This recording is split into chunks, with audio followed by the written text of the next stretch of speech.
Yeah, Hey, totally. that's what I'm meeting. This is so cool. Yeah.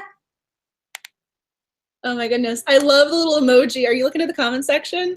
Oh The goodness, little I it's am. so cute. Oh, look at my face. Yay, we're live. This is so exciting. Yay! Hi, everyone.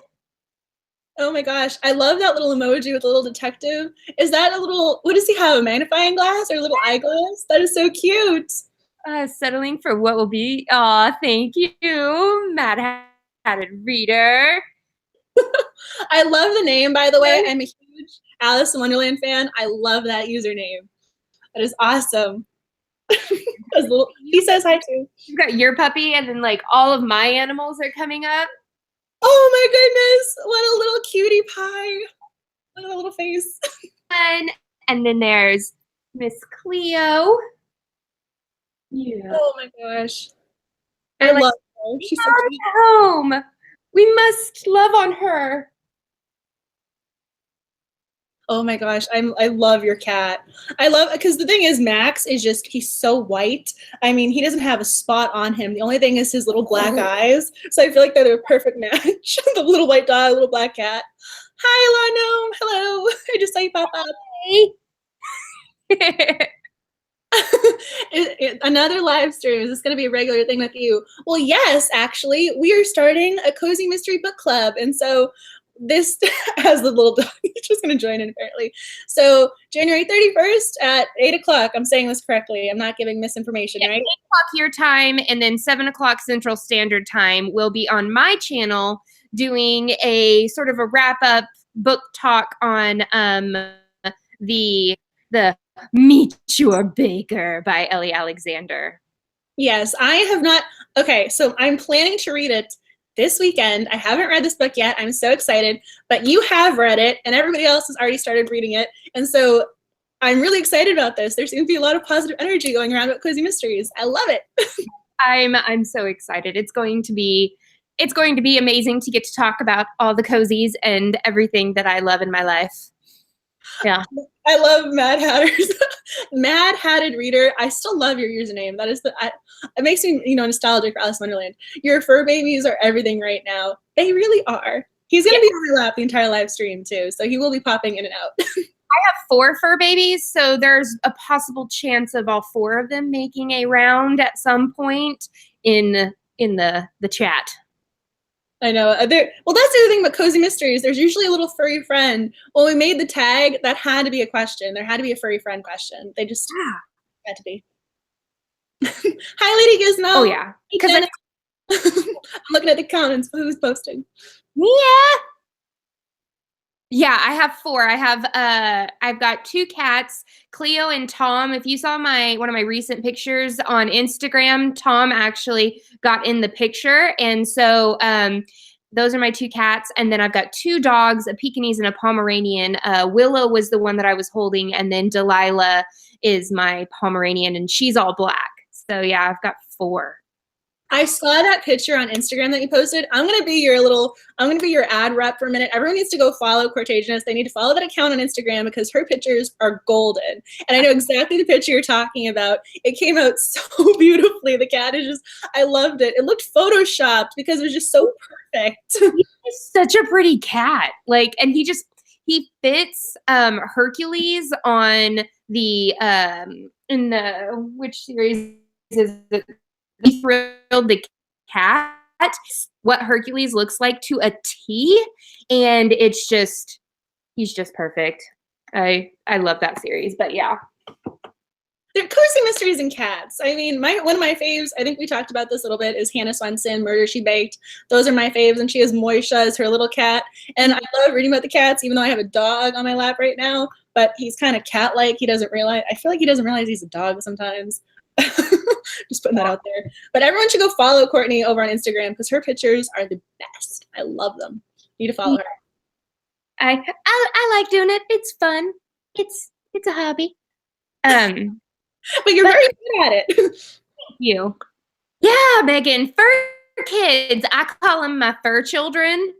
And people laugh. They're like, oh, so, do you and Aaron have kids? And I'm like, well, I've got 4 fur children. Does that count? And it counts for me. It does. I mean, I call myself a dog mom. My favorite, I don't know if anyone has seen this, but there are a lot of people, married couples who don't have kids. There was one couple, everyone kept asking them when they were going to have a baby. And so you did a photo shoot where they had the dog in a stroller and they went about it like it was a baby announcement. It was the best thing I had seen that week. I put the biggest smile on my face. It's true, though. They are the fur babies. Mm-hmm. I mean, I spoil them just as much as I would spoil my own child. So that counts. Hi, Megan. Welcome to the live stream. I know. I feel so popular right now. I'm like, we have people watching us. Welcome. Cozy liking our faces. They like our faces. Yes, welcome to the live stream. Welcome, Cozy Mystery Readers. Yes. So you were talking about how a lot of cats are in Cozy Mysteries, but lately I've been reading a lot of Cozy Mysteries with dogs. Like, they have their dog as sort of a helper kind of companion. Like, I just got done. So, of course, I've been in the hospital for the past 3 days. I read the first 2 in Agatha Frost's Scarlet Cove series, and she gets a little, I think he's a basset hound. I'm writing this down. I'm adding this to my to-be-read list. Yes. And, well, I love Agatha Frost's Pyradelle Cafe series, but she doesn't have any fur children. I've read all 10 of those, but when I was like, oh, she's got another series, and I started reading it and I devoured it. And now I'm mad that the 3rd book doesn't come out for like another month or so, but she's a Kindle Unlimited cozy mystery writer. And, but that dog is freaking cute. I love that dog. That's one of the things. I feel as if when I read books, sometimes I want the animals. I mean, I don't know if y'all follow J.K. Rowling on Twitter, but people are still keeping owls as pets, and she's telling people don't do that. But people keep wanting owls as pets because of Harry Potter. But I really just want like a cute little kitty from a cozy mystery series. Although owls would be awesome. Just throwing that out there. Mm-hmm.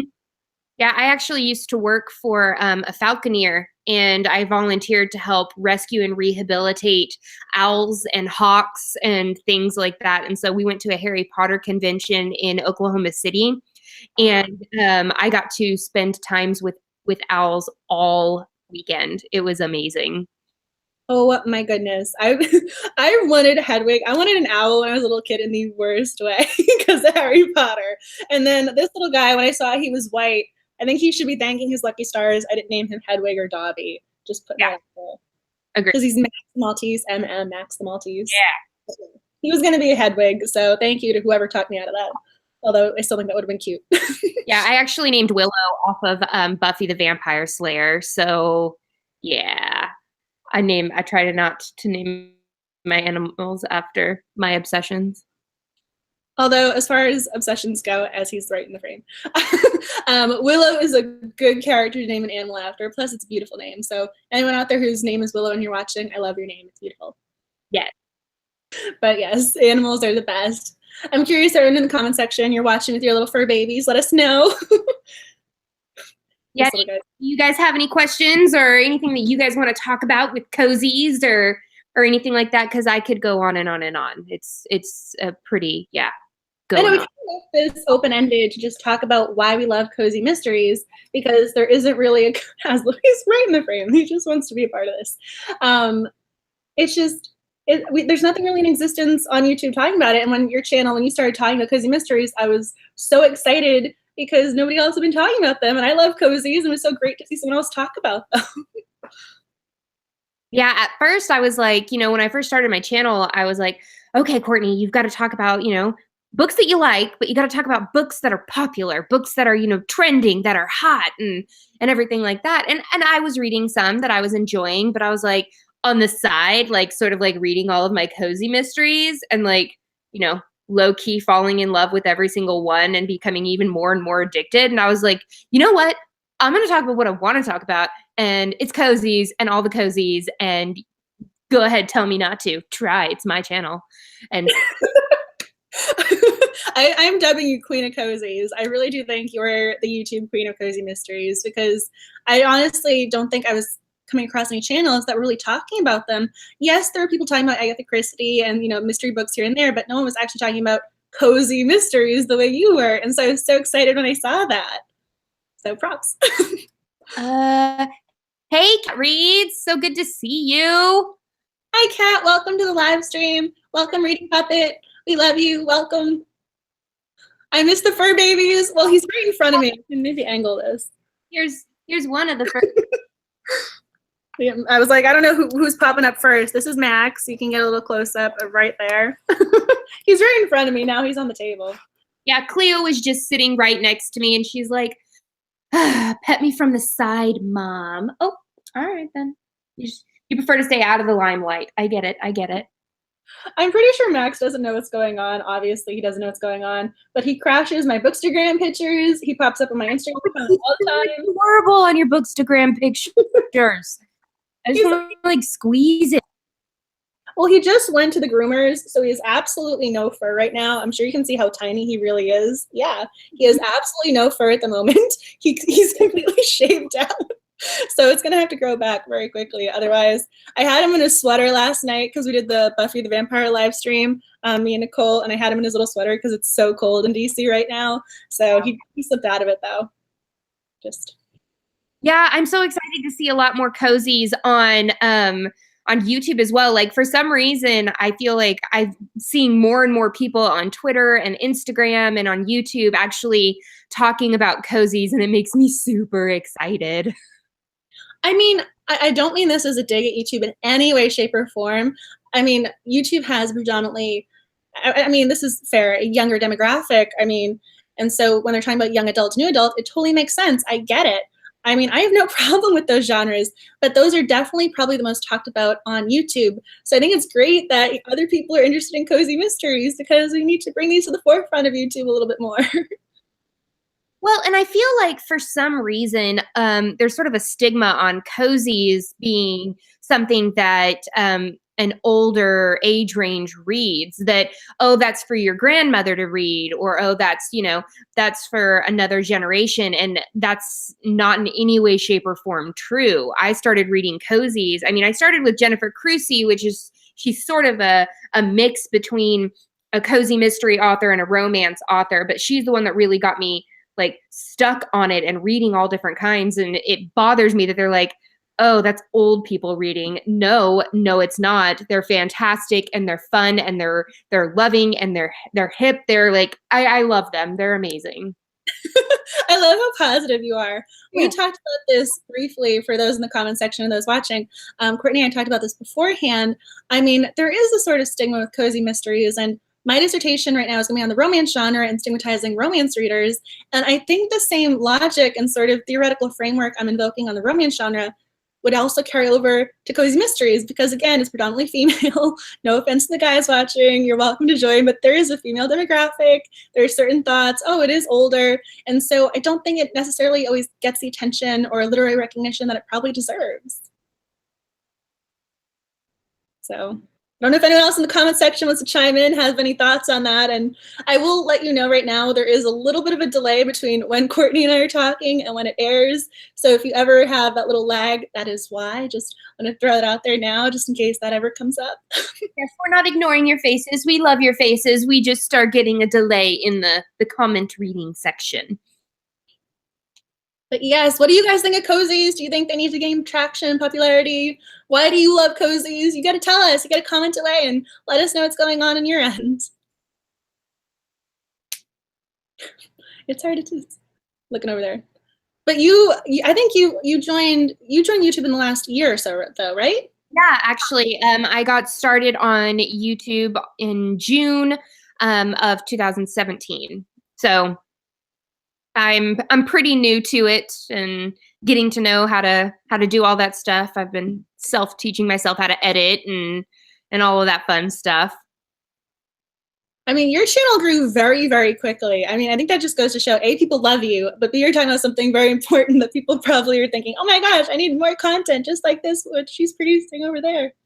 Well, I just feel like, I don't know, in my field of jobs as a teacher, things can be really stressful and really sad and things like that. And I wanted to read a genre that made me happy every single time I opened a book, that made me feel as though I was figuring out the mystery, that gave me giggles and just easy reading. And that's what cozies do for me.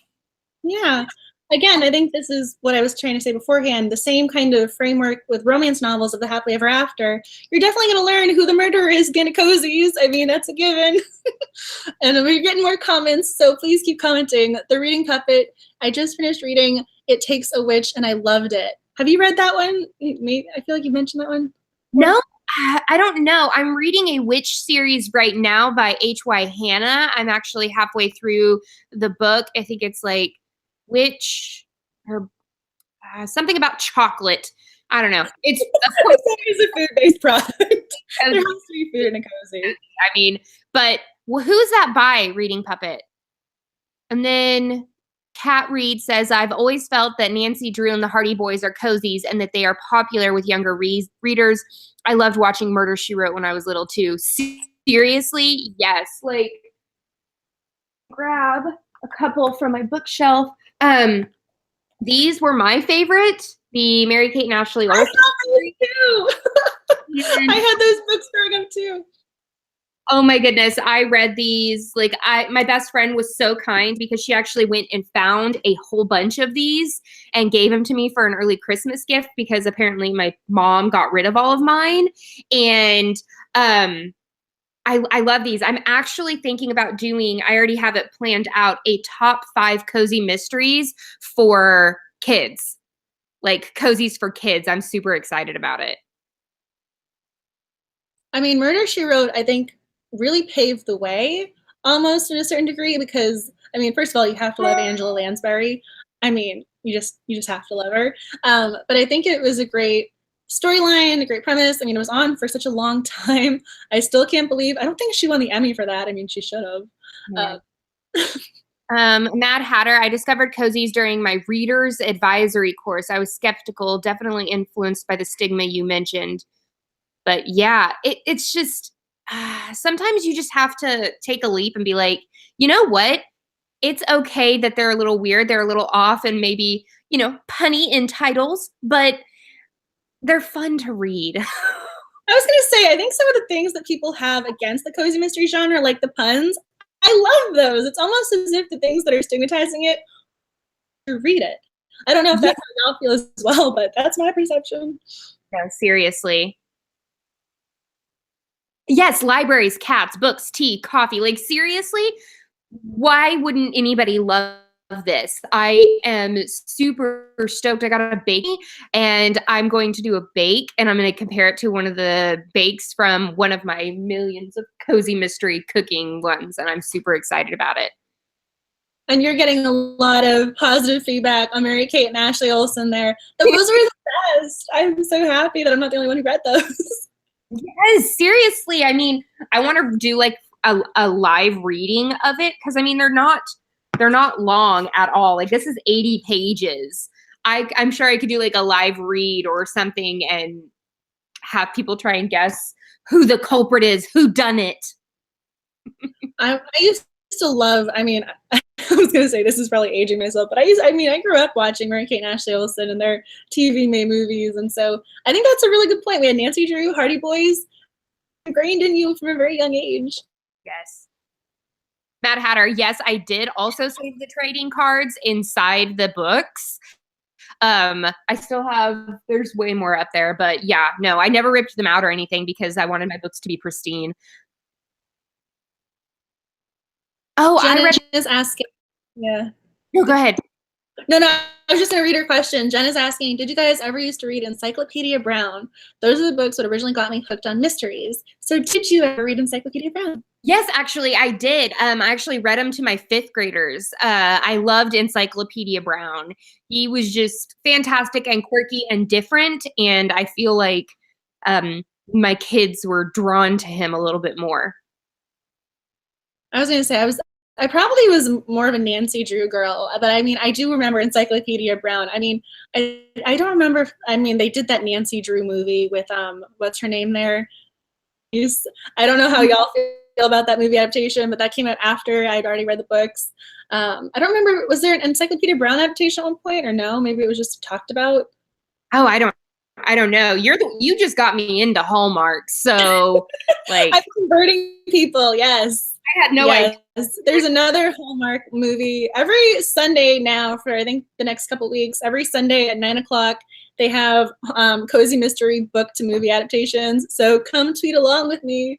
It's gonna be a good time. She's fantastic at tweeting out like live tweets as she's watching it. I love it. You guys really need to go and check out our Twitter on it's Cozy Mystery Book Club on Twitter. It's pretty awesome. I mean, this is the thing. I've kind of mentioned this before. If y'all haven't seen my tag video, and I know I talked to Courtney about this, I end up reading series. So I end up reading all the books in a cozy mystery series. Hannah Swenson, Murder, She Baked, that was probably my favorite.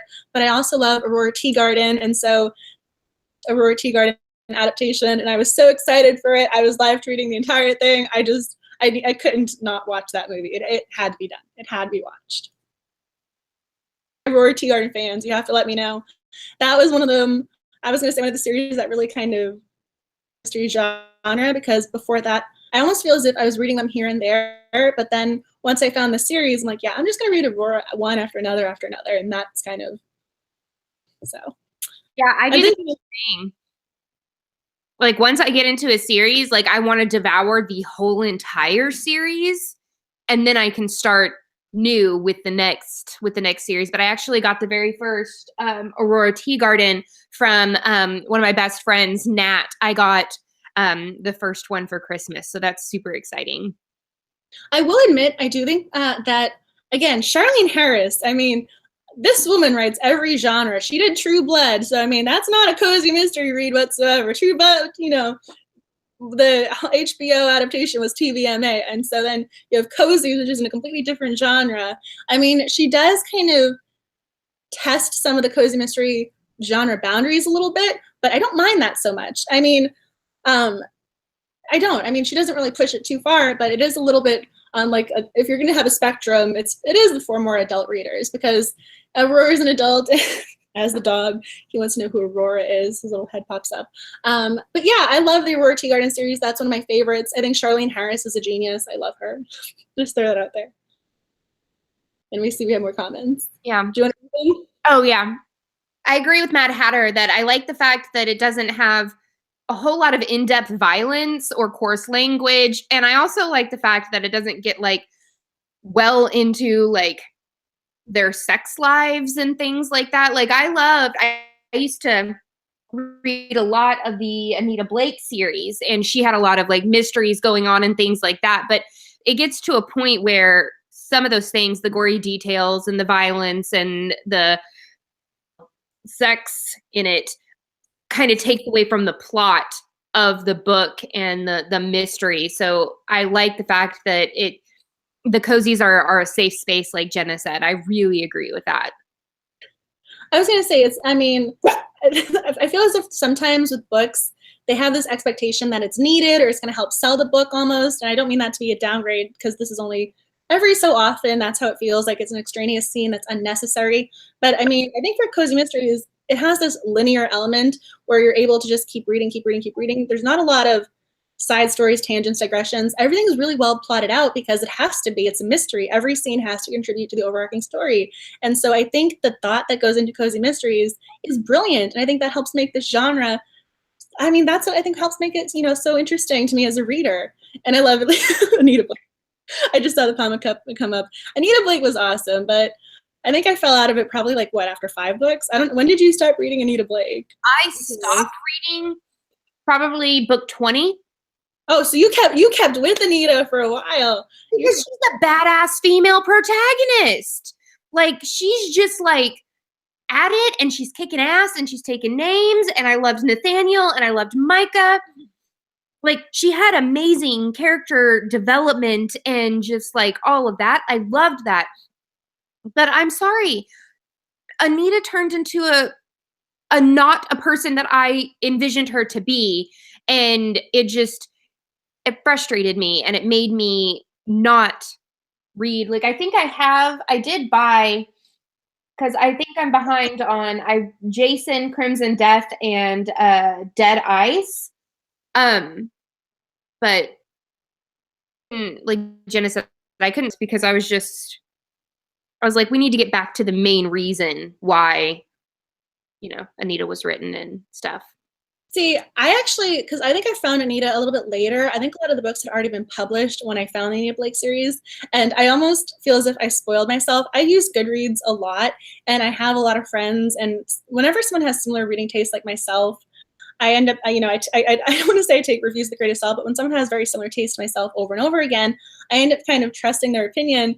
And once I started seeing these reviews that Anita Blake with the later books, I run into this kind of, do I want to keep reading when I know it's going to happen because I know it's going to upset me? I mean, there's some romance books like that as well. And again, I'm reading my dissertation on romance. So I've been reading a lot of romance books. But whenever I read the comments saying, oh, he cheats on her, I have to say, okay, I'm not going to read this book. So I have my little kind of reader quirks where if I know I'm not going to like something later on, I kind of stop in preparation before I get upset almost. I mean, that's how it was with Anita Blake for me, because I think I was around book 5 when, I don't even know how many books have been published now, but it was one of the later ones. It was probably like 22 or something. Yeah. When I read the reviews about what was coming. So I kind of stopped preemptively before I kind of stopped liking the character. Yeah. Good night, Lady Gizmo. Have a good night. I'm sorry that the internet's being crappy reading Puppet. Oh, yes, I know. Sometimes, what is it, the bandwidth? I don't know what happens. I have, my master's had a technological feature component to it, and I still can't help people with anything when it comes to technology. My degree, or my new job is now technology specialist. Is that your job title? Yeah, I'm a digital learning specialist now. I did not know that. I knew you were a teacher, and I knew you just transferred to a different department working with schools, but I didn't know that was your job title. That sounds so impressive.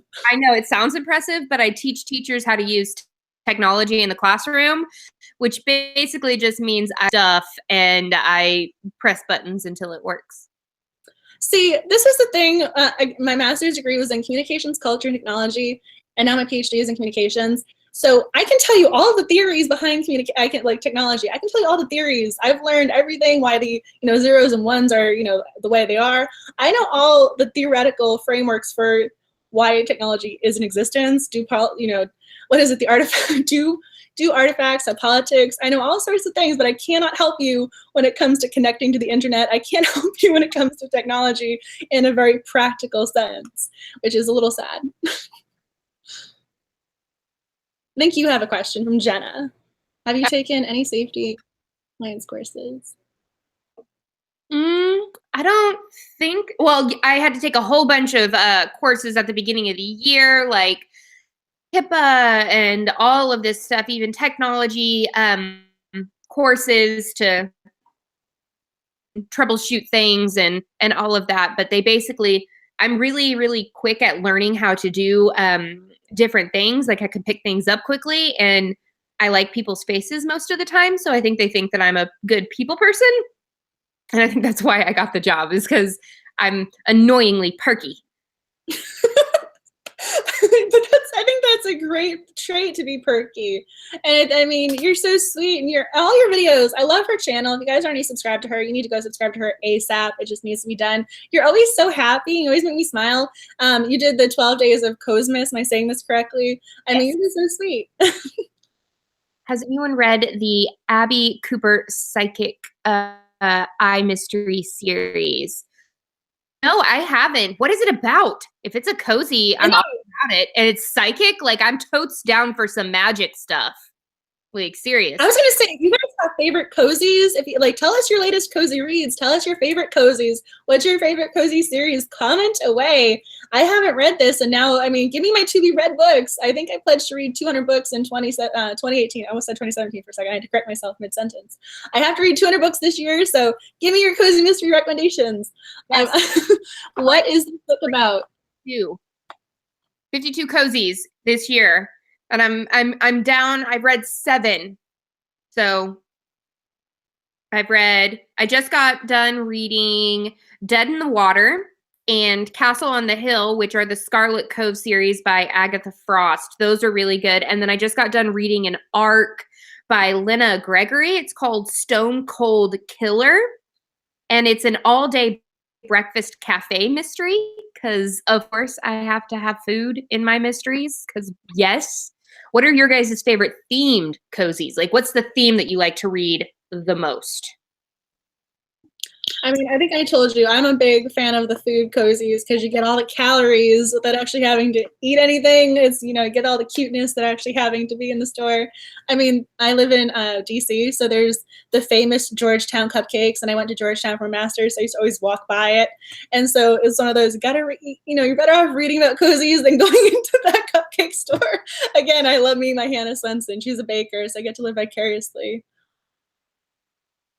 Oh yeah, what are your reading goals? I just saw the reading puppet says, yes, 200 books is a lot, but I'm doing my dissertation on the romance genre, and every time I come across a really regularly cited book or a book that comes up in literature reviews, I want to read it because I don't want to rely on secondary sources. If it says, oh, this book is influential, I want to know why it's influential. Don't just tell me. I want to make my own decision. So that's where the 200 books kind of came from. But 38, we're readers. 38 books. I love it. Go for it. And then Mad Hatted Reader. I still love that name. Your favorite series are, oh my gosh, I'm wearing progressives. Cat Mystery series by Laura Cass and Teapot Collector series by Amanda Cooper. I actually have the first 4 in the Bookmobile Cat Mystery series. I actually haven't started them yet. I have little tabs because I haven't started them. But I'm super excited to because anything that has a mixture of cats and books is pretty much awesome.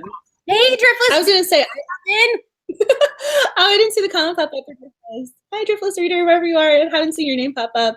I'm the same as you. I bought those books, but I haven't read them yet because people on Goodreads were really positive about it. So I purchased them. I have my iPad here. I have them on my iPad. I didn't buy the hard copy books.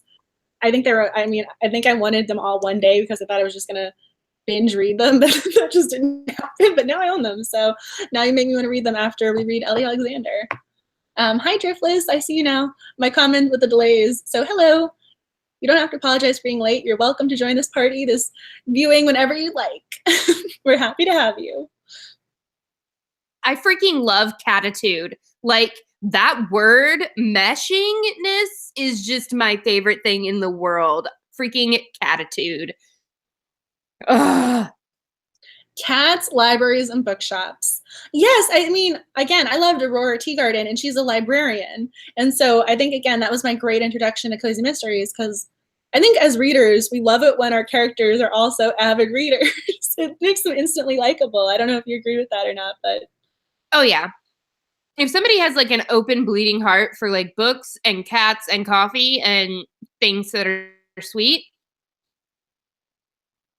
they have my heart. I love this little emoji with the sunglasses. I didn't even know you could do that here on YouTube with the sunglasses. I see the smiley faces and I know how to make the heart, but I don't know how to make this little smiley face with the sunglasses. I love it. Oh, I have Yarned and Dangerous. I actually got that in one of my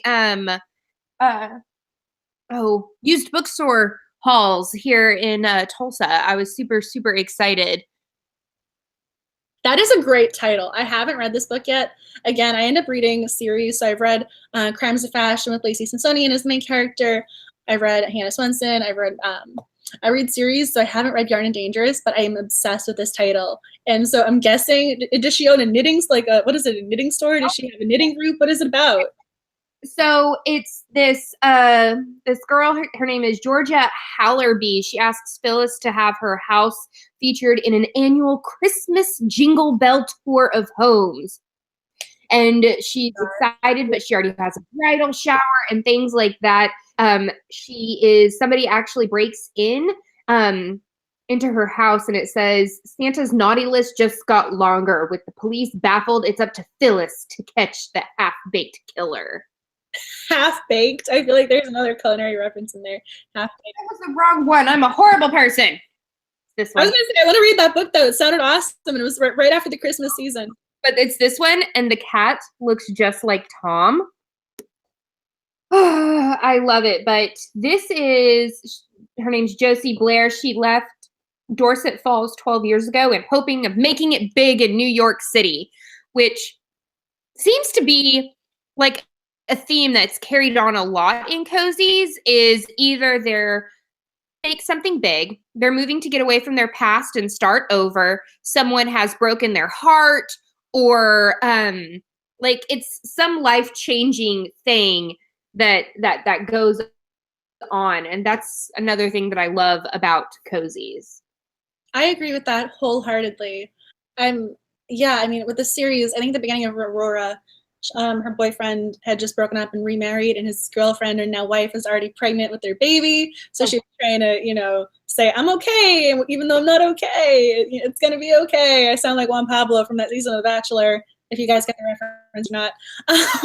But it was one of those weird moments in the book where you feel badly for her. You just do. Same thing with Lacey Sassoni and her boyfriend. It turned out he was still married, even though he said he was divorced. He was still technically married.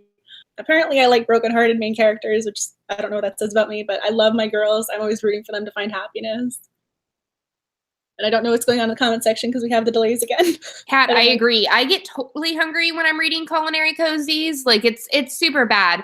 I wanted to start doing like this little thing on my blog, what I crave while reading this series.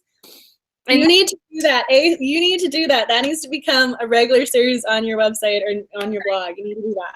Because like I was reading The Scarlet Cove. I read the first 2 books in the past 2 days, and she drinks a lot of wine. And I was like, man, I could kill for some wine right now. Wine would be great. But I noticed that I do that. Like when I was reading Cleo Coyle's Coffee House series, I was like, I could go for another cup of coffee. Yeah, it's 10 o'clock at night. I don't care. I could go for some coffee. It's really bad. Like I just crave whatever it is. It's like subliminal messaging. Like, you want this, Courtney. You want this. And I'm like, yeah, you know what? I do want that. Yeah, I think so.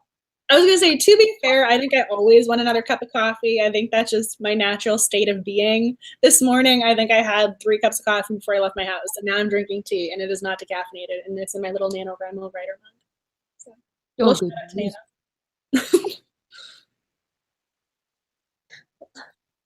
I know. I can't tell what goes on in the comment section. So if you guys want to tell us about your favorite cozies, your latest reads, your latest recommendations, please tell us. Why do you love cozies? What are the ones you were reading? Tell us. Because what I think we were talking about is, so Courtney, she's the queen of cozies. I trusted her to make our very first book choice selection for the book club. I trust her judgment with Ellie Alexander.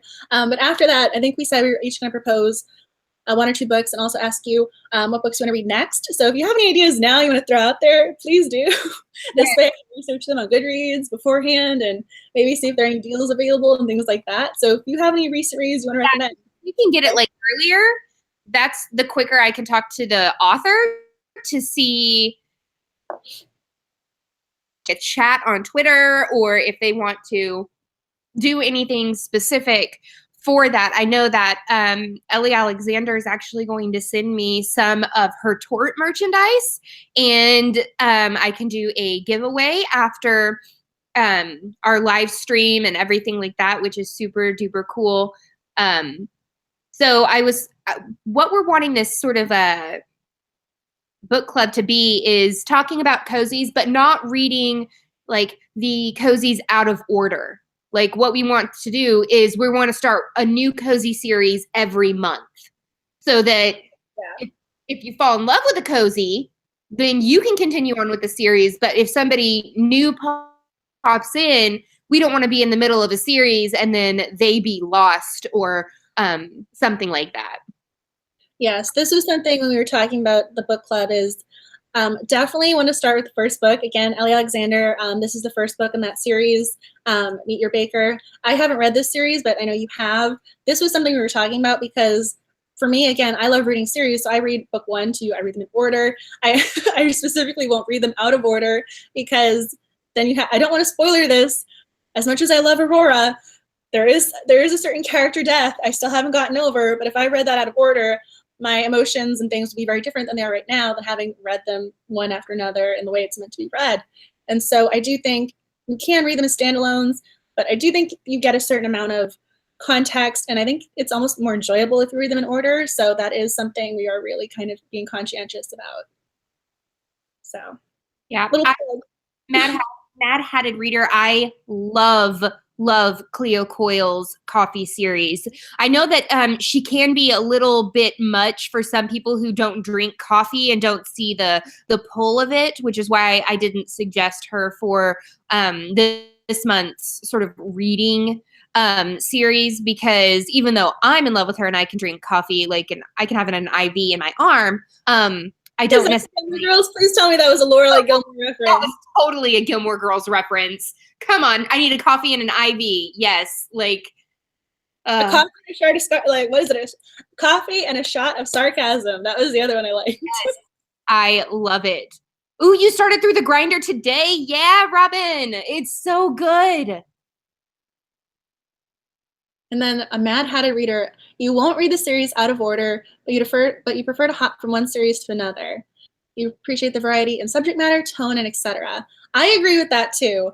I as much as I do binge read series, like people binge Netflix shows, I do every so often stop. Like I'll read a Stephanie Plum, and Stephanie Plum, I don't want to call it monotonous, but they do tend to be very similar in tone right now. So I will put those down and then pick up another one and then go back to Stephanie Plum. So I agree with that. I do. But I usually finish the book first before I take a break in the series, then go get another one, then come back and pick up the next book. Yeah, it just depends on the series for me. Like, I can read, like in the Stephanie Plum series, I was snowed in my apartment and I had all heat and everything, but I couldn't get my car out. And I read the first 11 books in a week. So like I could just tear through those, but then there's some times where I'm reading like 5 cozies at a time because I want to read a cat cozy, I want to read a magic cozy, I want to read a baking cozy, I want to read a library cozy. Like I just want all of them all at once. I don't see it. I'm a very different type of reader. I have this sort of, it's not a mantra, it's just my perspective. If I can put a book down, I don't want to say it's bad writing, but I think that's indicative of something, whether it's the story, my personal preferences. I read books in one sitting. I do, except for the occasional, break to go refresh my cup of tea or something. I tend to just read books and just stay with them until they're done.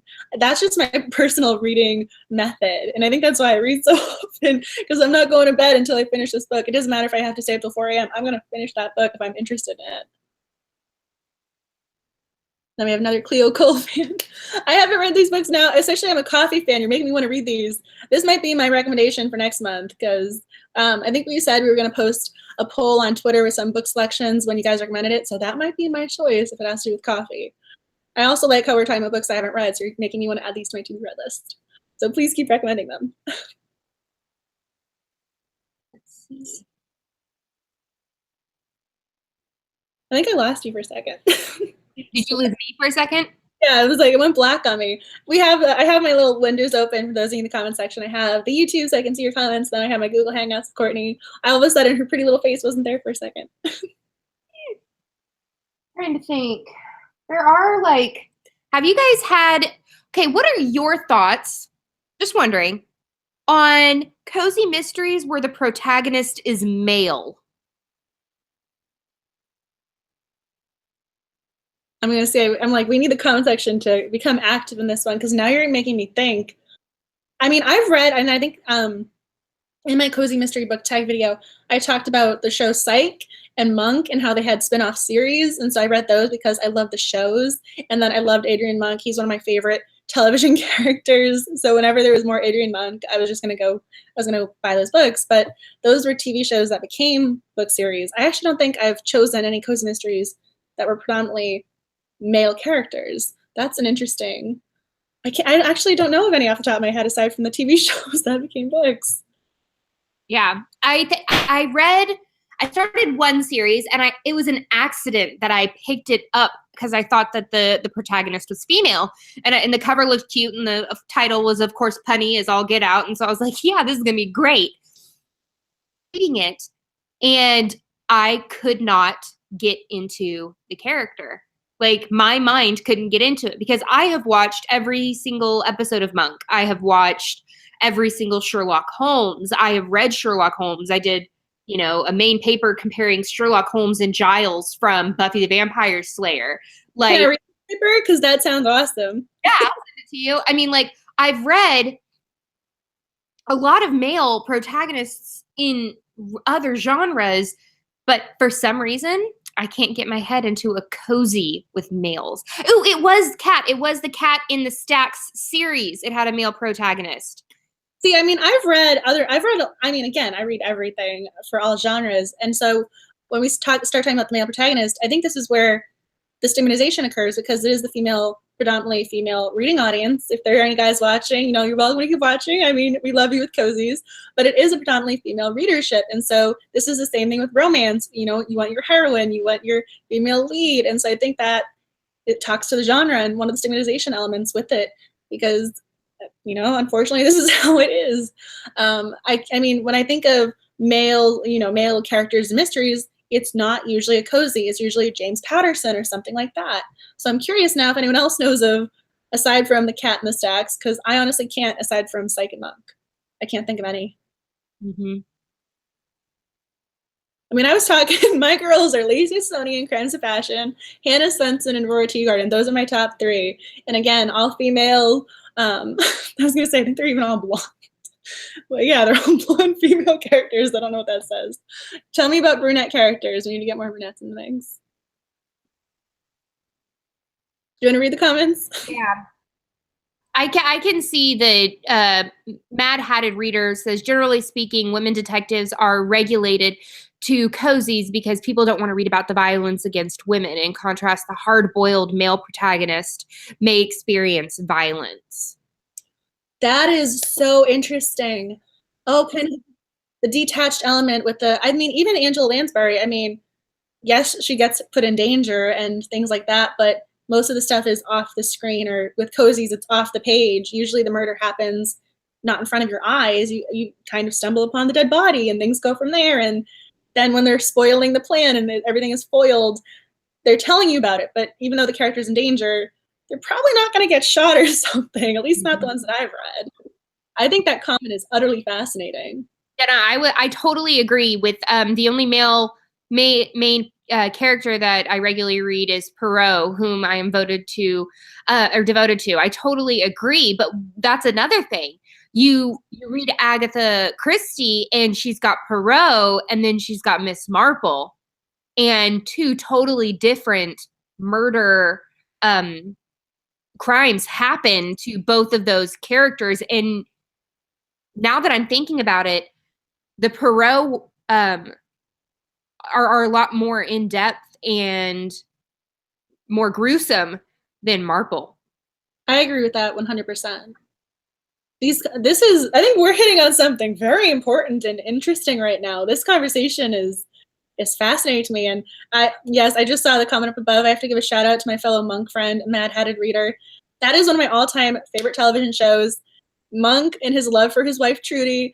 That is relationship goals. I mean, I know it didn't really happily ever after, but still, it was. They're just so cute, and I love that show. So I started rewatching it again. You just started? I mean, Hallmark, again, me and my Hallmark channel, they just picked up the license, so they've been airing it. And then Amazon Prime, if you have Amazon Prime, you can now watch Psych and Monk for free. So go check it out if you're interested.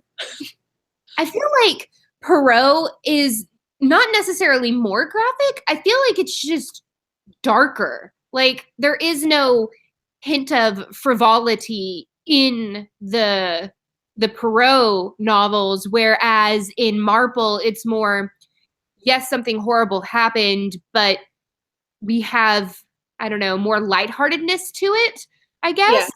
Yeah, I agree with that. I definitely, I agree with that. The tone, the themes, it's not absurdist fiction with Marple at all, but definitely, it's not, I mean, it is more lighthearted. I mean, I'm putting that in quotes because they're dealing with something of a murder, but the way they go about writing and solving, very different methodologies, very different characterizations. So I think we are hitting on something with the gender roles and mysteries here. It does feel graphic to me sometimes. It does. Do you think it's graphic? Because I think it was a little graphic. Yeah, like when I mean, the most recent one I read was Murder on the Orient Express with Poirot, and you know the way he talks about him being stabbed so many times and different. Have you seen the movie? Have you seen the movie adaptation I yet? saw the movie twice. Yes. Oh gosh, I loved the movie. Oh, I don't want to spoil this for anybody. I'm not going to talk about the ending because, you know, I don't want to ruin it. But I absolutely loved Kenneth Branagh's directing style. I think they did a superb job. I loved it. Thoughts? Got to tell me what you think. What did you think of this? No?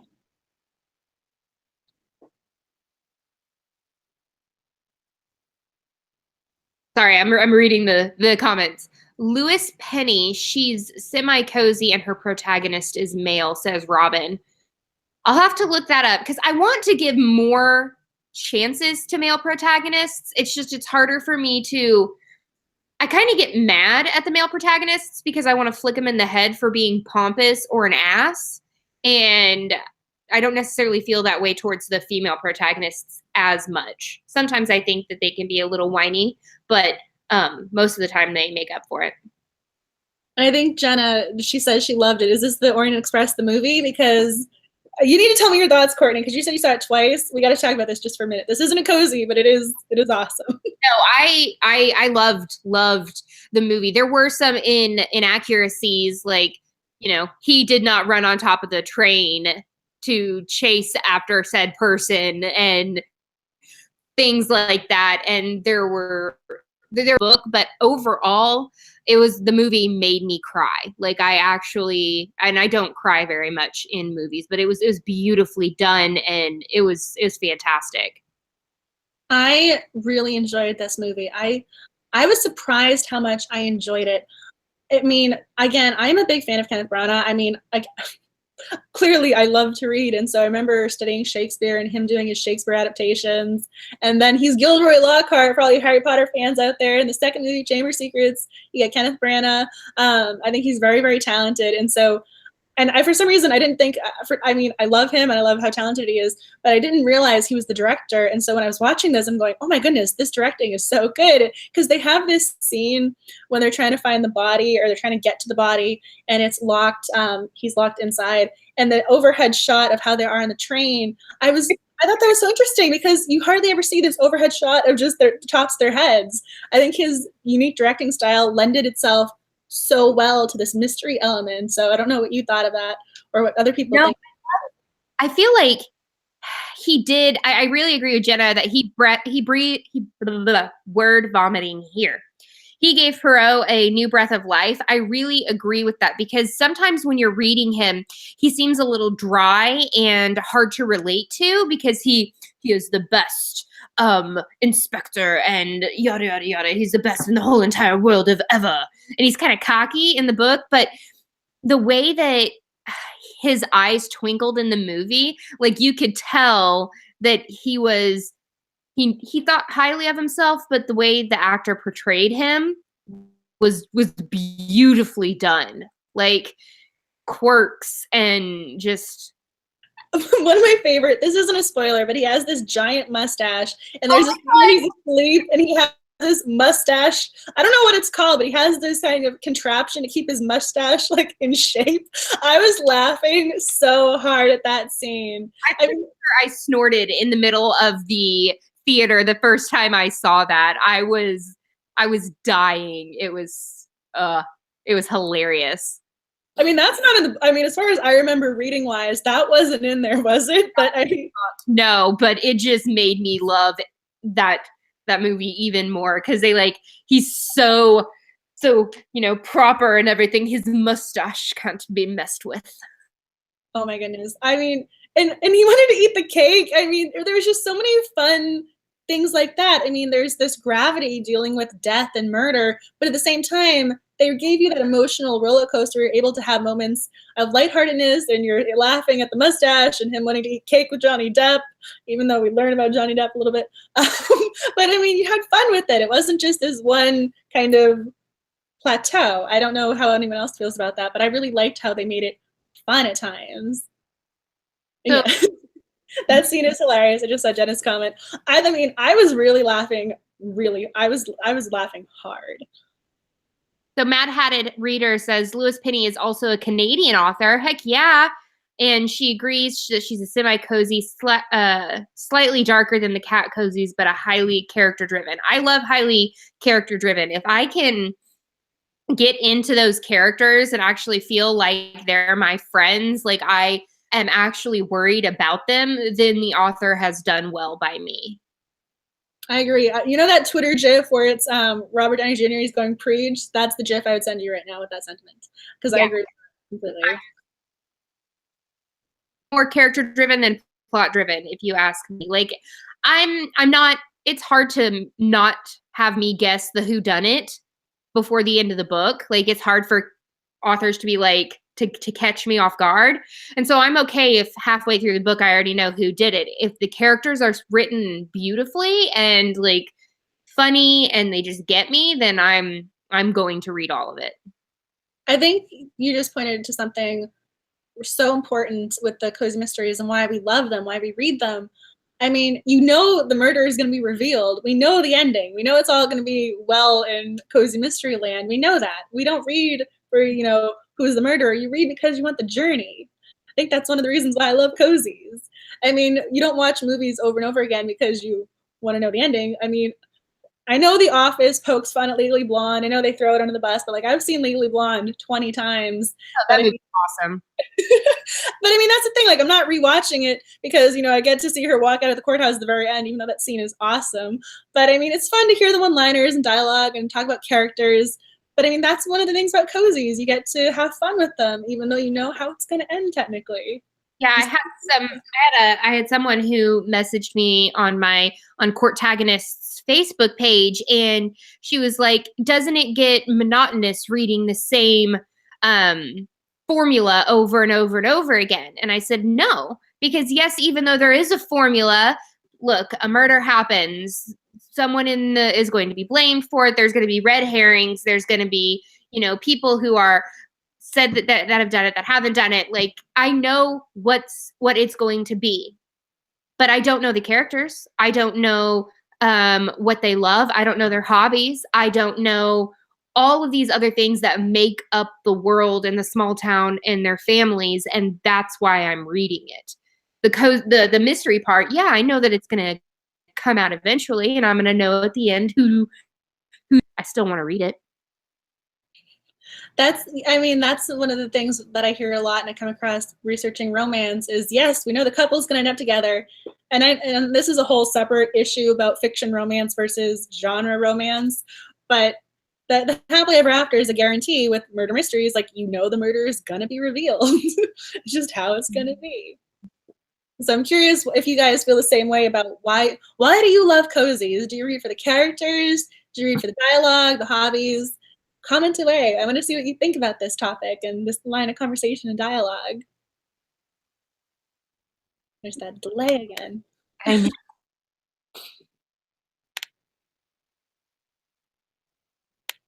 No awkward silence. I'm like, do do do do do do do.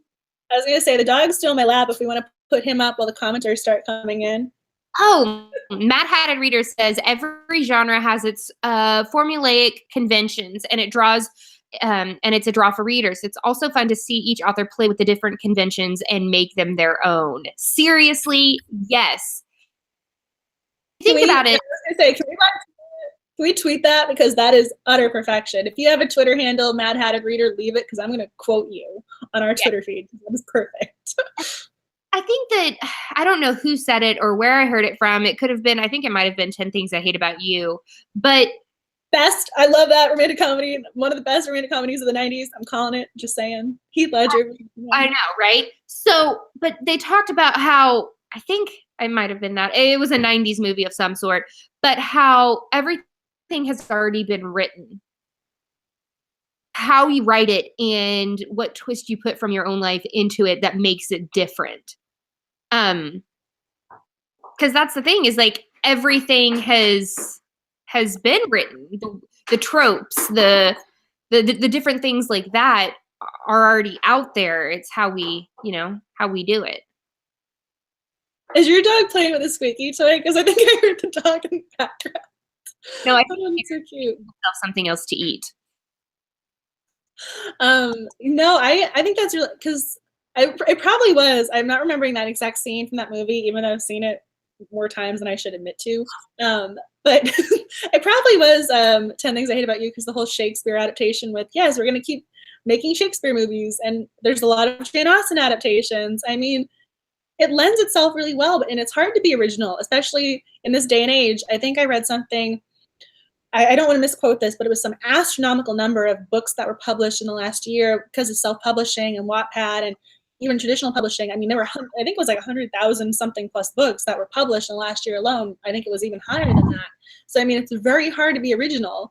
And so plot-wise, probably going to have that overlap of maybe there's some similarities, but if you have characters that I love, I'm going to keep reading your books. The Reading Puppet. Favorite movie, Joseph Gordon-Levitt. I know this has nothing to do with cozies, but that is such a great movie. And I even downloaded the soundtrack. Because the soundtrack is amazing.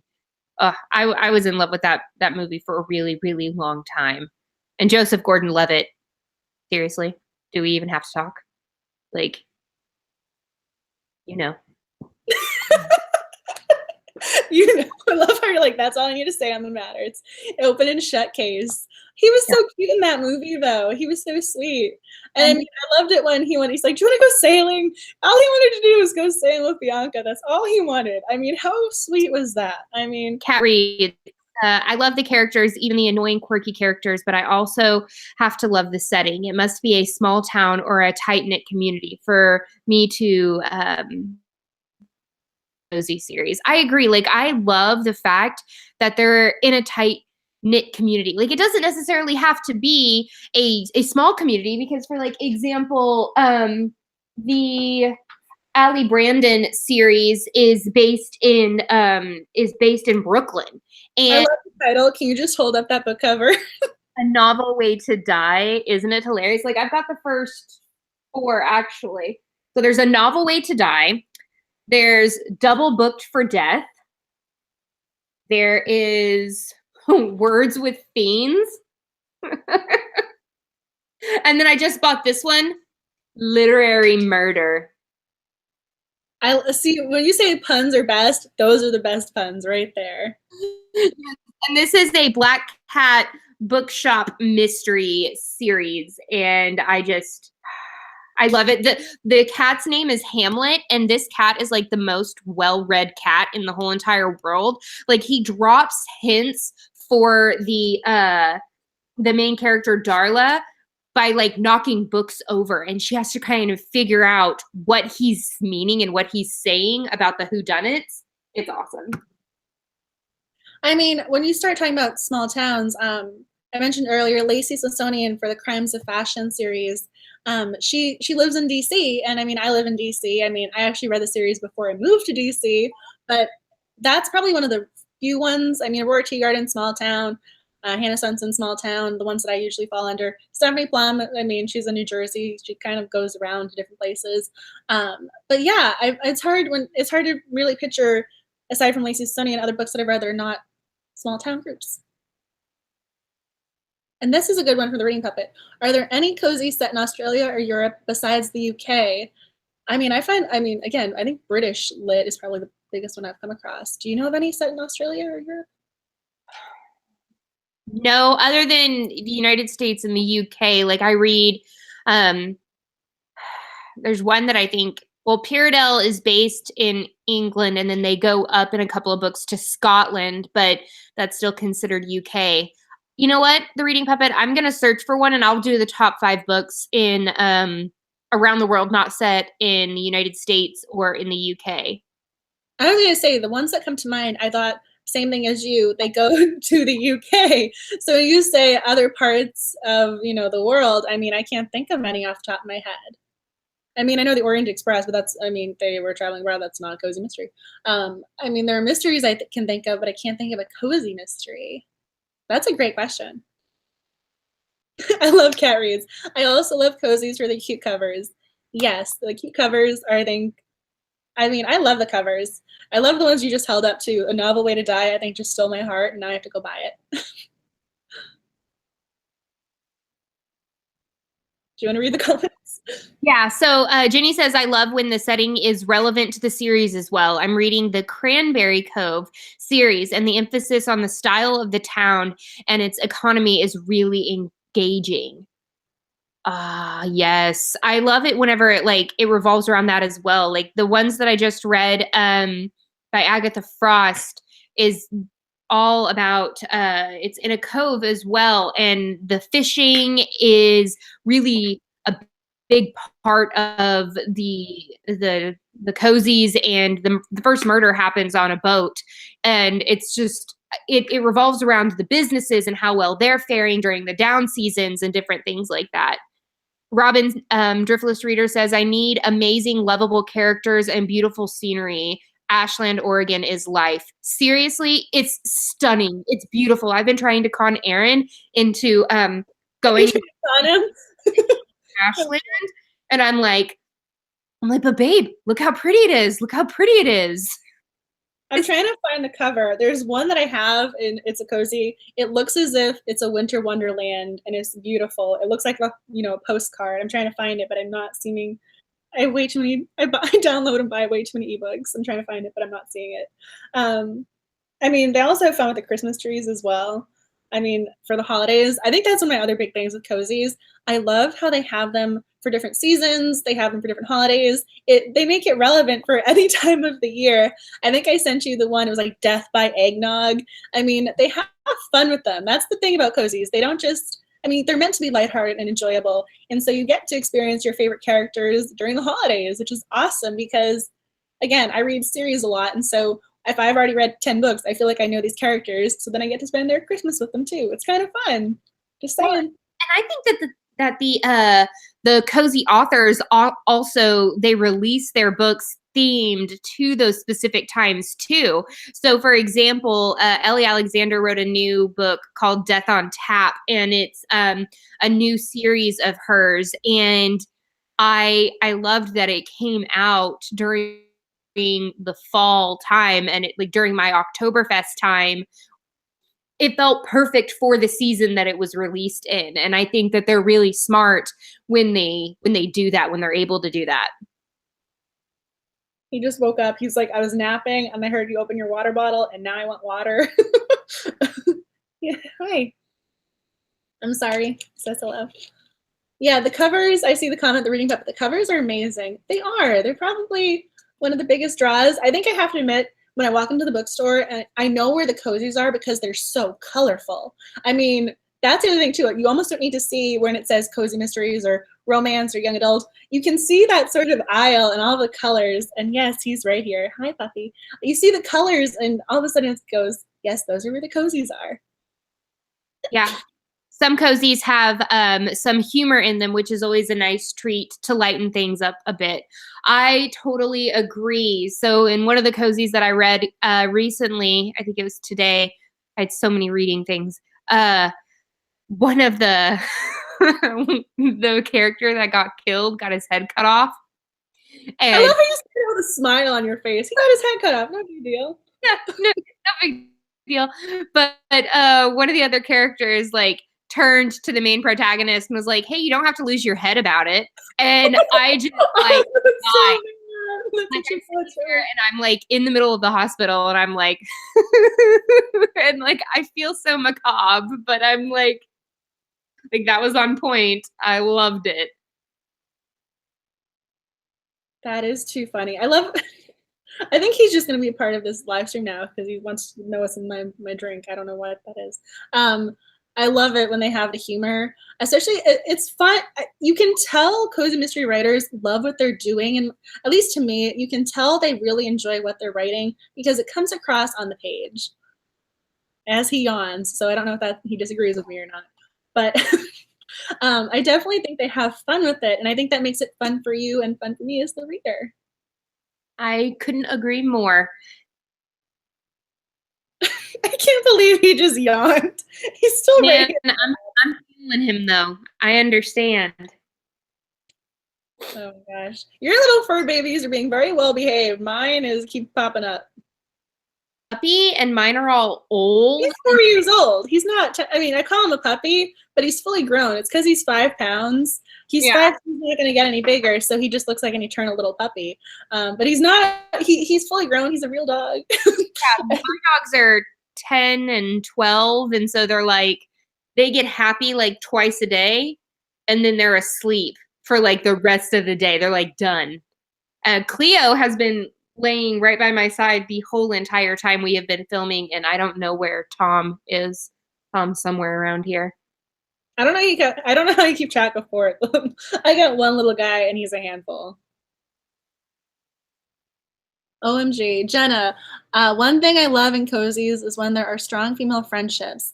I think Heather Blake writes female friendship really well. Oh my goodness, Jenna, I could not agree with you more. I think cozies have some of the most healthy literary character relationships in the market. Just saying. I don't know if you agree with that. I love my cozy best friends. Like they warm my heart, and they bring each other up is what I love so much, is that there is no, I'm putting you down, I'm going to be best friends to your face, but then I'm like going to cut you down behind your back. There is none of that in cozies. I love that they're always building each other up the way us females should be building each other up. I think you guys just hit the nail on the head right with this right now. Jenna, Courtney, I could not agree with you more. Again, I've been studying the romance genre, and it's very strange. To me, at least, I mean, it's not really strange, but I mean, it kind of makes me cringe a little bit. It's very easy to identify who the bad women are because they're described as wearing heavy makeup. They're described as, being promiscuous, and there's slut shaming. There's all sorts of negativity that I've come across in a variety of books, and it's not necessarily just the romance genre, but it's very easy to identify who the villain is because of how she's described.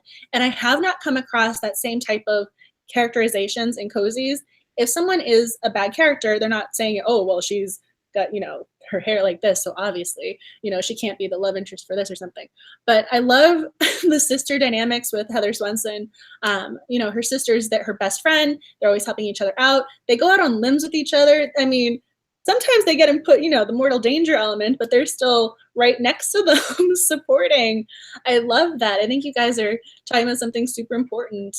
You guys make me want to read more Heather Blake when you start talking about this. What do you think of romance elements? I actually think that it's the perfect amount of romance elements inside of cozies, because I love that, there is romance and there is more growing of the characters and opening up their hearts and things like that. Like, that's the romance I want to read. I don't necessarily want to read a Harlequin novel. Not necessarily because I think Harlequin novels are bad, because I don't in any way, shape, or form, but I love how with cozies, you see their love grow over multiple books. And so it actually seems more realistic than in standalone romance novels where they fall in love within the first, day of knowing each other, and then they're married and all of that. Like, I love the romance in the cozies. I was going to say, Jenna just posted another comment that popped up. Romance books felt very isolating for me without female friendships. That's again something what I think I was trying to hint at earlier. It's always like the females are competition for the male lead's heart. I mean, there's the one heroine, she usually has a tropey best friend or something like that. And so cozy mysteries, and again, I love romances, and I'm saying this, it's true. I mean, not every secondary character is well developed, but a lot of times it's just the heroine and she's standing by herself and that's it. But in cozies, you have the friends, they usually end up helping somehow with the case, whether they say something where the little light bulb moments go off, or they're standing there right next to them. I mean, I honestly, again, I read romances. I love romances. I was going to say for cozies, it's different. It's one of those running themes or storylines, but it's not at the forefront. So I was going to say for Aurora, it kind of comes up in every book when, she's dating different guys, but it's not a bad thing. It's not a negative. And I also I'm not reading a cozy for romance. If I want a romance, I'm going to read a romance genre book. And so I think the way they, integrate it into the story where it's there and they have the kiss at the end or something, it's perfect. At least that's how I feel. A Mad Hatted reader, can you recommend any cozy romances with or without mystery elements? I would have to go with Welcome to Temptation by Jennifer Crusie, and then a follow-up book to that is Faking It. I've got it right here. Is Faking It by Jennifer Crusie, and it sort of has a little bit of mystery elements to it, but really, really, really great romance. I really, really like it. I can read the a little bit of the front. It says, "Meet the Goodnights, a respectable family who have run a respectable art gallery for generations. There's Gwen, the matriarch, who sedates herself with double cross sticks and double vodkas. Eve, the oldest daughter, who has a slight identity problem. She has two. And Nadine, the granddaughter, who is ready to follow in the footsteps as soon as she can find a set that isn't leading off of a cliff. Holding everyone together is Matilda, the youngest daughter, who's inherited the secret locked down in the basement of the Goodnight Gallery. A secret that she is willing to do almost anything to keep, including breaking into a house in the dead of night to steal back her past. Meet the Dempseys, or at least meet Davy, formed con man who's just ripped off for a cool $3 million by his financial manager, who then gallantly turned it over to Clea Lewis, the most beautiful psychopath Davy ever slept with. Davy wants the money back, but more than that, he'll do anything to keep Clea from winning, including breaking into her house in the dead of night to steal back his future. But That sounds like awesome. I love that. It's a really, really good book. Hi, Trish. Welcome to the live stream. You don't have to feel sad. First of all, it's going to be available later, and we're happy to have you at any point in time. So welcome to the Cozy Mystery live stream. Tell us why you love cozies. And I lost Courtney. She's looking for more books over there. I was going to say, I think it depends for me on the type of romance. Again, this is something I know really well when it comes to romances. I'm not a big fan of second chance romances, but for Lacey Smithsonian and her and, oh my gosh, why can't I think of his name off the top of my head? It's a second chance romance. Those aren't necessarily my favorites. I like first relationships and watching them develop. So my question to you would be, what type of romances are you interested in? Because there are the second chances, there's the, first loves. So I would ask you what type of romances, because then I can probably get you a couple more recommendations. Romantic suspense is not necessarily cozy. It has those not darker, but definitely the more salacious elements sometimes, shall we say, to be polite. Love It Steak series. It felt like it would fall into the cozy genre, but cozy with vampires, which is totally cool. I love it when cozies have the element of fantasy within them as well. Like I'm reading one by H.Y. Hannah that is a cozy mystery with magic. And let me see, it is Dark, Witch, and Creamy. Oh my gosh. I love these titles. I really think we need to find like our top 10 punniest titles and enter them into a contest of some sort and have you guys vote on Twitter and here. We need to have this. Look at that cover. Dark, Witch, and Creamy. That looks so cute. Oh my gosh. Adorable. I got the first 4 on Kindle Unlimited to read through them. Me and Kindle Unlimited, the problem is by making it unlimited, it's one of those, it's good, you get, the most bang for your buck, but at the same time, it allows me to fall into so many books. It's almost as if I need to take a step back. I don't know if anyone else has that same problem. Maybe it's just me. I actually got off of Kindle Unlimited for a while, and then a subscriber asked me if I could give her the best cozies on Kindle Unlimited. And then, of course, I had to get it back so that I could tell her, because, of course, I've got to read them. I can't just say, this sounds good. I've got to know that it's good. I love it when people make content based on questions for subscribers. You care so much. It's so sweet. This is why we love you. You went and got Kindle Unlimited just because you need to make a video for someone's request. Yeah. I love it. And then my Grams always watched Murder, She Wrote. We were talking about that earlier. Yes, it's like I think that was one of the pillars. It's one of the pavement, and just paved the way for it. He got hooked as a kid. I love Oh, Murder, She Wrote. I was so sad when they took it off of Netflix, and then it's not on Hulu or on Amazon Prime, and so they only have it in freaking DVD form, and I'm salty. Okay, I'm salty. I like the last part of this. It reminds you of her. That there's a nostalgic element. I mean, I think that's kind of true almost. We were talking earlier about Nancy Drew, and I think you remember Kate and Ashley when you held up the little detective books.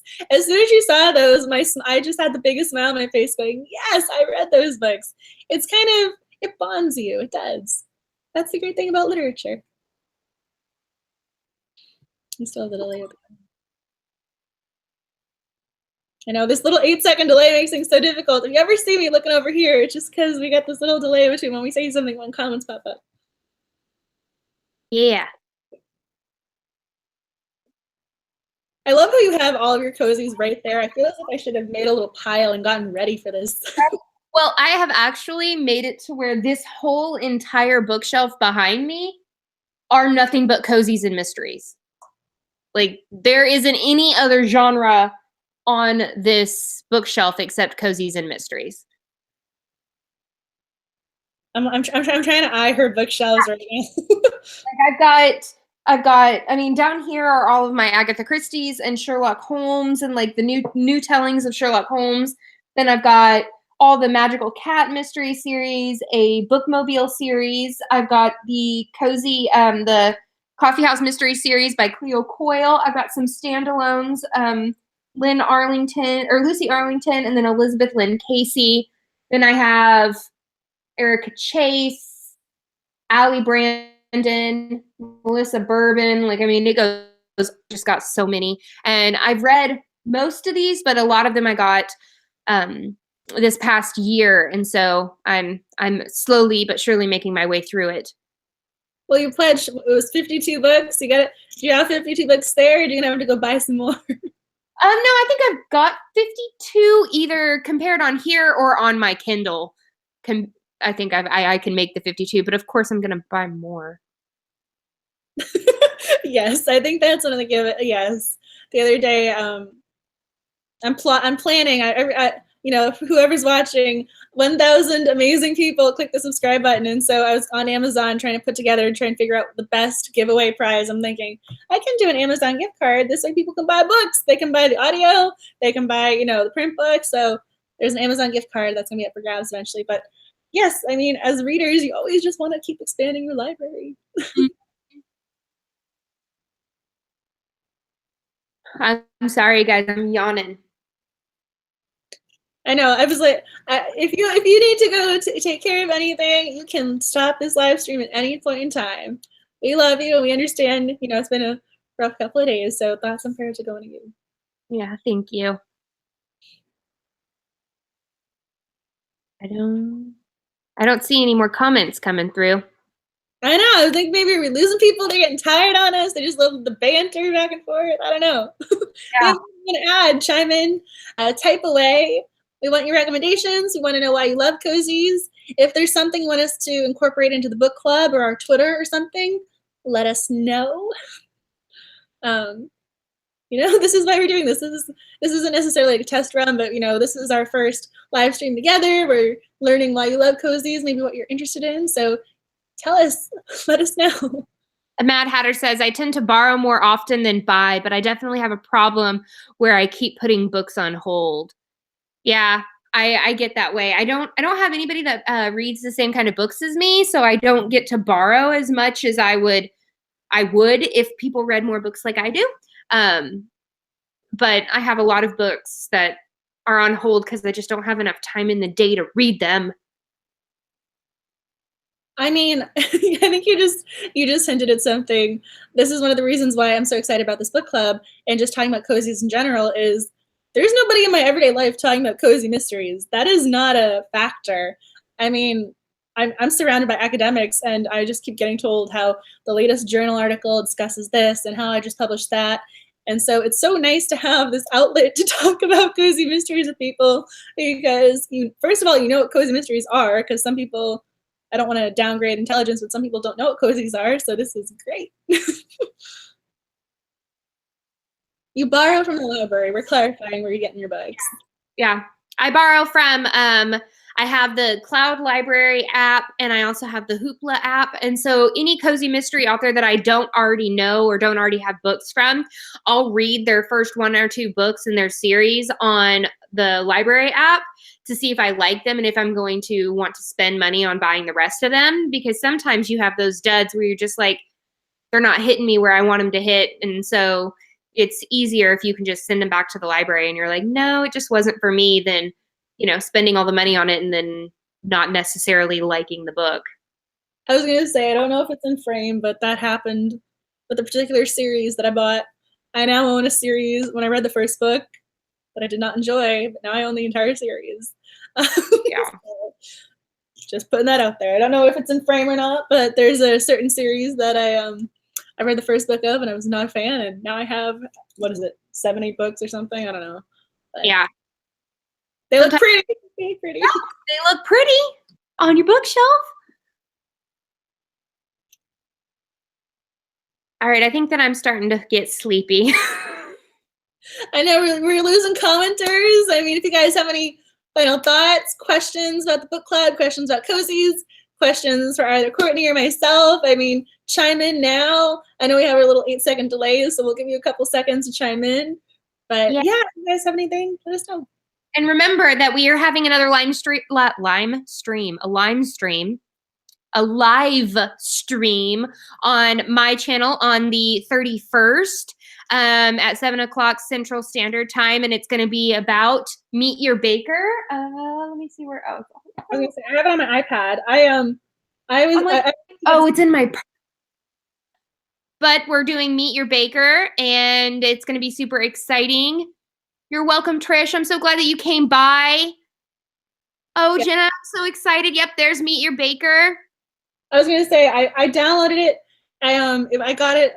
This is my Kindle app. I downloaded it. I am going to be reading it this weekend.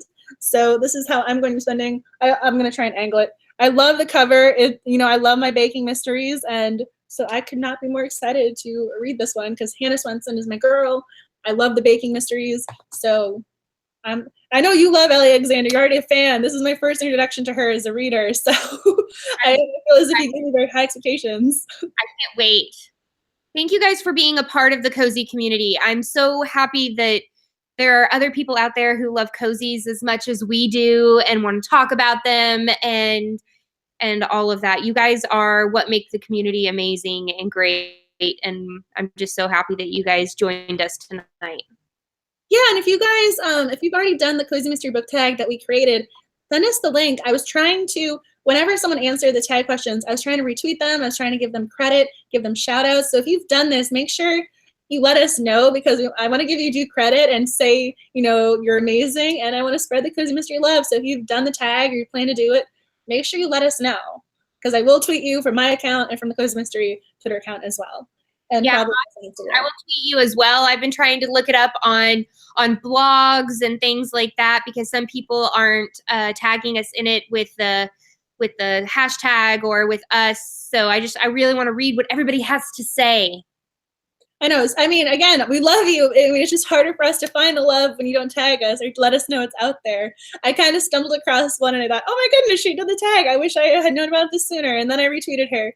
So, I mean, just let us know if you've done the tag or you plan to do it.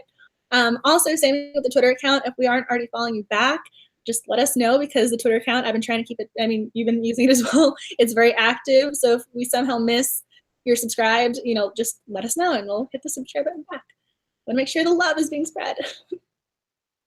And hi, Nicole, who picked this book. She's one of my best friends here on BookTube. I love her. Everyone. Oh yeah, and if you are one of the YouTube subscribers who is being hit by the latest rules and you need subscribers, let me know. I am currently retweeting everybody who needs a shout out. I am currently going to post a blog article giving shout outs. So if you are one of the people who is, you're going to get affected by this new YouTube ruling, let us know and we will spread the love and try and help you out as much as we can. Yeah. So I actually read that email today while I was in the hospital room, and I was like, serious? Finally, got monetized, and then they took it away. I'm not even sure what's going on with my channel. I think I'm not monetized. I'd never monetized my channel. I just never looked into that because I didn't know the rules and things like that. And so I just hit the 1,000 subscribers. So I think I just missed it by a couple of weeks. And so, I mean, if you need help, let us know. I mean, this is something, I mean, do you need help? I mean, I'm already, I'm following a whole bunch of people when they're retweeting it that they got demonetized, and I just think it's stupid that somebody else got to make us unmonetized for their actions. I think that that's not okay. But I'm like 300 subscribers away from that 1,000 mark. So as long as people are loving my stuff and commenting and liking and wanting to be my friend, I think that that's. You're taking it I mean, this is why you said you're positive. You are very positive, but I mean, I was thinking about doing, I need to film a couple videos either this weekend or next weekend. And so I was thinking about doing a shout out. So if you guys know of smaller channels, if you yourself are a smaller channel, I was going to film a video of just doing shout outs to smaller channels that need to get the credit that credit's due. So if you need help or you want me to give a shout out to someone you like watching, or you yourself think, if I'm not already subscribed to you, let me know. I'll subscribe right away, and then I'll also give you a shout out in the video and on Twitter and on Instagram because I want to help with this. So if you want that outlet, let me know. All the love. Yes, you're our cozy mystery friends. You get we already love you. We're just now we get to show it. If you need the retweets, let us know. But yes, if you guys want to either comment here or down below underneath the video whenever this live stream ends, just feel free. Yeah, when this live stream ends, it'll be published on her page. Like it and share it out so that other people who might have missed it tonight will be able to watch it instead. Have a great night, Trish. Thank you guys for coming by. Bye, everyone. I don't know. Do you want to call it quits? Are you ready to say goodnight? Ready to have a good night. So have a good night, sweet dreams, and read tons of cozies. Yes, and we will see you on January 31st, 8 o'clock my time, 7 o'clock your time, to talk about Meet Your Baker. So we will hopefully be seeing you again on January 31st. All right, bye, guys. Bye, guys. We love you. Have a nice night. Bye, the reading puppet. I was going to say, I know Max is the reading puppets. I know they have a relationship. She loves Max. So I want to say goodbye. Bye, everyone. All the little fur babies. Bye. Bye, guys. Have a great evening.